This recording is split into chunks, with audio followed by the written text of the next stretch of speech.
Hello everyone and welcome to another 25.1 preview video. My name is Adam and in this video we're going to do a quick look at the new Auto-Assign Differential Pairs feature inside of Presto. Now, when you first start working with differential pairs, you know that you need to have a positive end and a negative end, usually denoted by some sort of suffix, right? So you might use _p _n, or you might use underscore plus, underscore minus.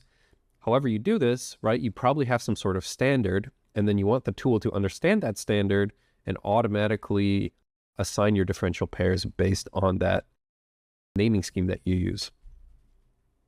Now, the cool thing about differential pairs is once you have a differential pair set, when you're using something like the routing command, instead of routing just a single trace at a time, right, you would be routing the entire, both sides of the differential pair together.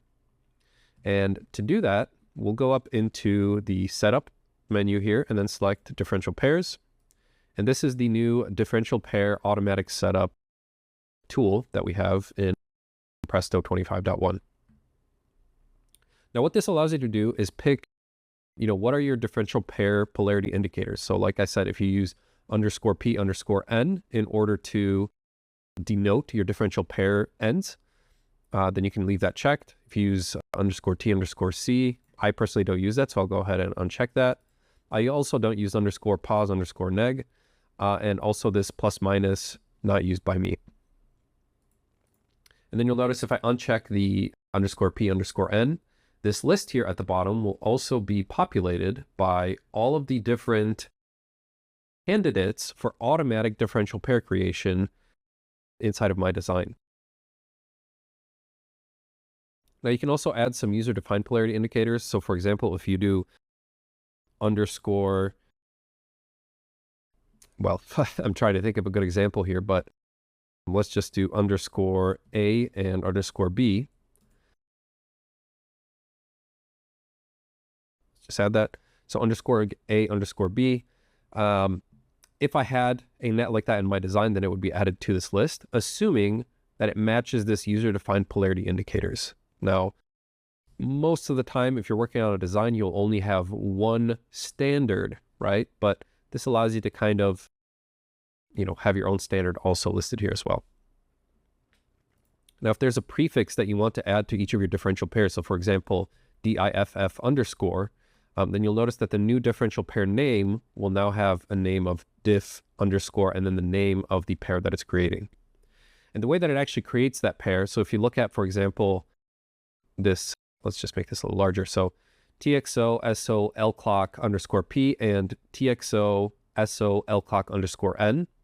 So what it does is it removes that suffix, and assuming that the name matches, it just uses whatever is left over after removing that suffix and adds that to that name, whether or not you have this, prefix added here. So let's go ahead and select create diff pairs.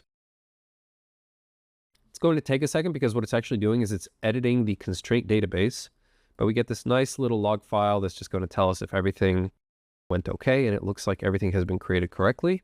So we can go ahead and close. And then if I go into my constraint manager,